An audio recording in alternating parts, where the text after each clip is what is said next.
Chapter 6 King of the Herd. A few days later, Alec got out of bed for the first time. His injured leg weakly supported him. As he dressed, a knock came upon the door. "Come in," he called. Pat entered. In his hand was a radiogram. "It's from your folks," he grinned. Alec took it and read, "Thank God you're safe. Cabling money to Rio de Janeiro. Hurry home. Love, Mother and Dad." He was silent a minute, then looked up at Pat. "It'll be great to get home," he said. Pat smiled. "How's the leg feel?" "Not so bad," Alec answered as he continued his dressing. "How's the black doing?" "I'm afraid he's feeling better. It's a good thing you're able to get down there today," answered Pat.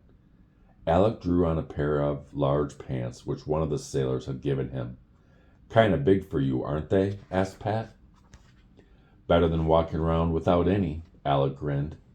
He finished dressing and slowly limped to the door. Have to get to the black before he tears the place apart. He folded the radiogram and placed it carefully in his pocket. "Thanks, Pat," he said. "Don't stay on your feet too long, son," Pat warned. "Remember what the doc said." When Alec entered the hold, he heard the blacks pounding above the bedlam of the other horses and cattle.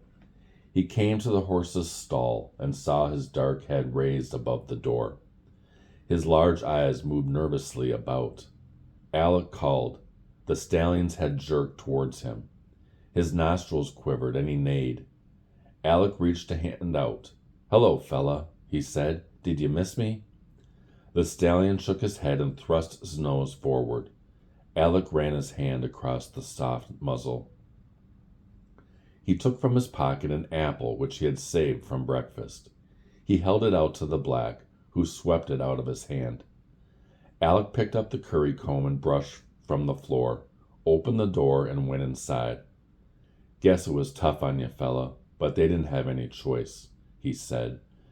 The next hour he spent brushing the black until his body shone brilliantly. The days passed quickly for Alec as he spent most of his time in the hold with the black. His leg healed and was soon as good as ever. The captain and Pat at first attempted to get him interested in the boat and the voyage, but at last they gave up.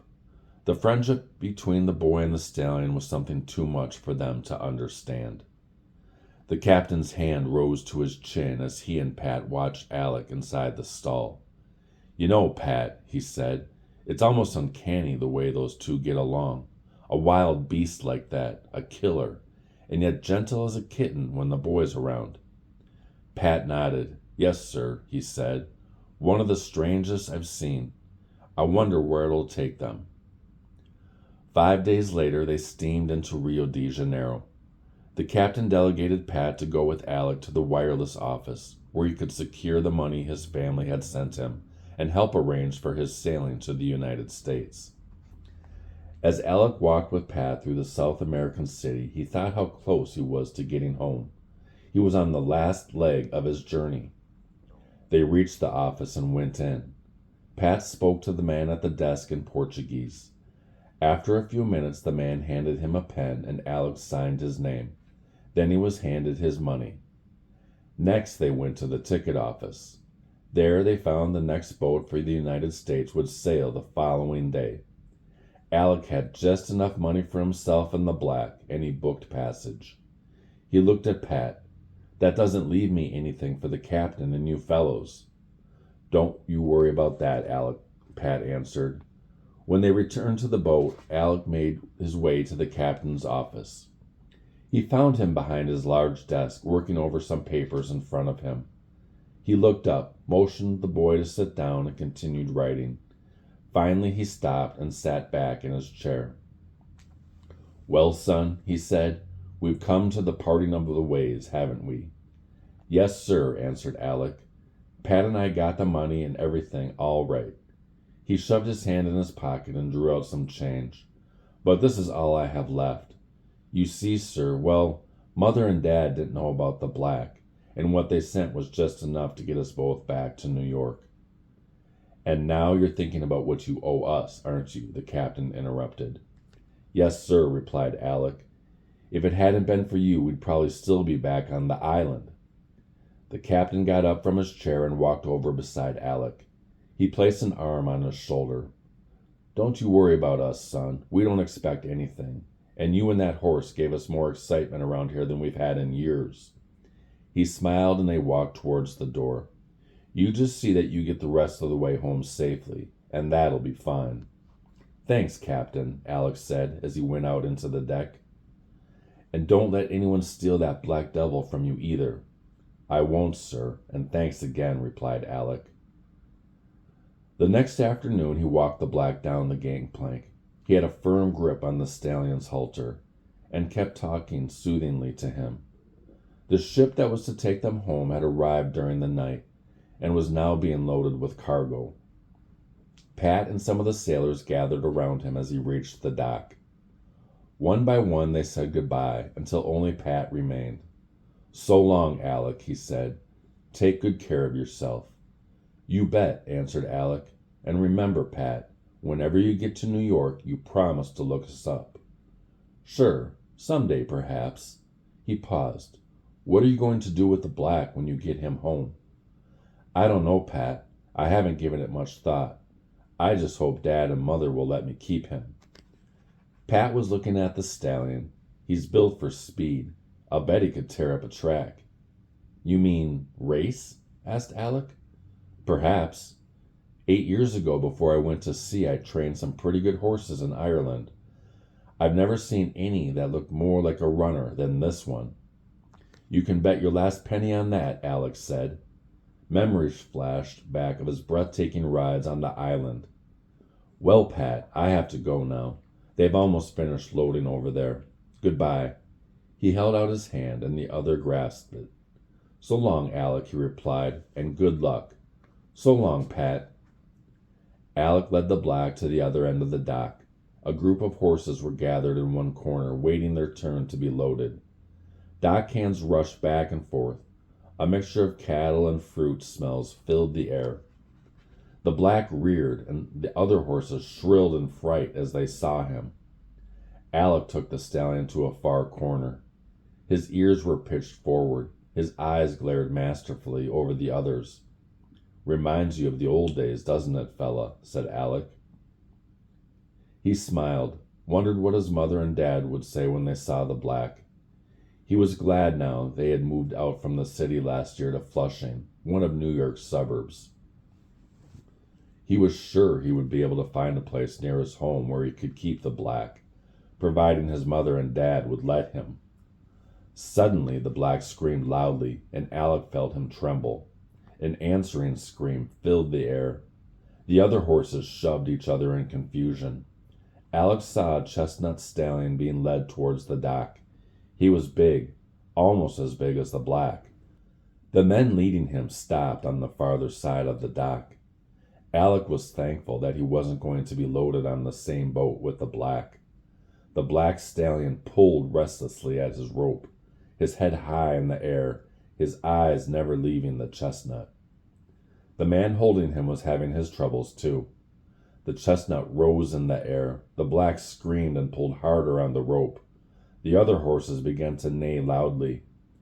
Alec tried to quiet the black, but he could see that something wild and instinctive was rising within him.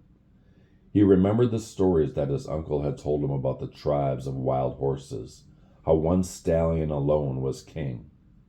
"Whoa, boy, take it easy," he said. The stallion was snorting. One leg pawed into the wood. His ears were flat back against his head. The chestnut's whistle rose loud and clear. Alec saw him rise into the air. There were yells and shouts from the sailors. Then he saw the man holding the chestnut fall to the ground, and the stallion was loose. The black reared on his hind legs, and his scream was terrorizing. Alec knew now that he could not hold him. The rope was jerked from his hands. The chestnut and the black rushed towards each other, their thunderous hoofs shaking the boards. The distance between the two closed rapidly, and then they clashed. High in the air they rose on their hind legs, their forelegs pawing, striking madly at each other. Teeth bared, they lunged at each other's throats. The black got a hold on the chestnut and savagely hung on. Furiously they kicked, their manes whipping in the air. The chestnut broke the black's hold, and for a minute they squared off. Then they were lunging at each other again. Alec couldn't look away. Sounds of hoofs striking bodies and squeals of terror from the other horses mingled with the screams of the two savages who fought for supremacy. The black shrieked, louder than Alec had ever heard him before. His strength and experience were slowly overpowering the chestnut. His striking hoofs swept the chestnut stallion off his feet, and he fell to the dock. The black went high in the air, and his hoofs came down on top of him. Alec closed his eyes. A moment later, the black's screams again came to his ears. He saw the black standing over the chestnut, his eyes blazing, his body streaked with blood and with lather. What would he do next? The black's head turned toward the group of horses gathered in the corner. Majestically, he strode towards them. They neighed nervously, but none moved.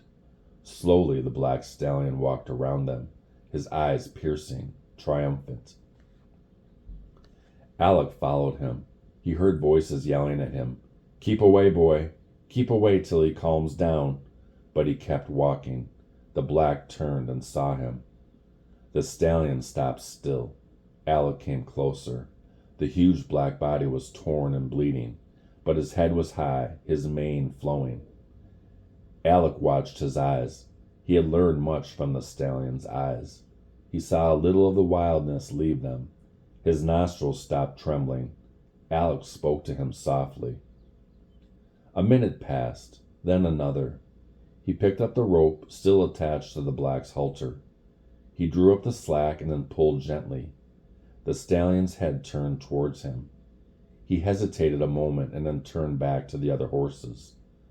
Alec waited patiently while the stallion surveyed his newly acquired band. Then he looked again at Alec. It seemed to Alec as if he was trying to make up his mind between them. He took a few more steps towards the horses. Then he turned and walked quietly towards the boy. Shouts of astonishment broke out among the sailors. Alec attempted to lead the stallion towards the gangplank. The black stopped and turned his head once again towards the horses. For a minute he gazed at them. The ship's whistle blew. Alec pulled a little harder. "Come on, Black," he said. Another minute passed, and then the stallion turned again. The sailors fell away as they approached. When they reached the gangplank, Alec looked over his shoulder and saw a crowd gathering around the chestnut, who was slowly climbing to his feet. The man was running his hands over the horse's legs. Then he walked him. The chestnut seemed to be all right. Alec was glad, for even though the chestnut had started the fight, it might have meant staying behind if the black had hurt him seriously. Up the plank they went, onto the ship. One sailor, more courageous than the rest, called to Alec, "Follow me, kid, down this way." He led the way to a box stall and then moved a safe distance away. Alec led the black into the stall, took off the halter and spread the bedding around. He filled a pail full of water. The sailor brought him the antiseptic he'd asked for. He was young, not much older than Alec, and his face was filled with wonder. "I never in my life saw anything like that," he said. "Neither did I," answered Alec. He felt the black's legs and sighed. "It would be swell if you could get me some clean cloths," he said. "I have to be careful of these cuts." "Sure thing," the sailor answered. "We're shoving off in a few minutes, but I'll be back with them as soon as I can." That's the end of Chapter 6. Next week, Chapter 7, Home.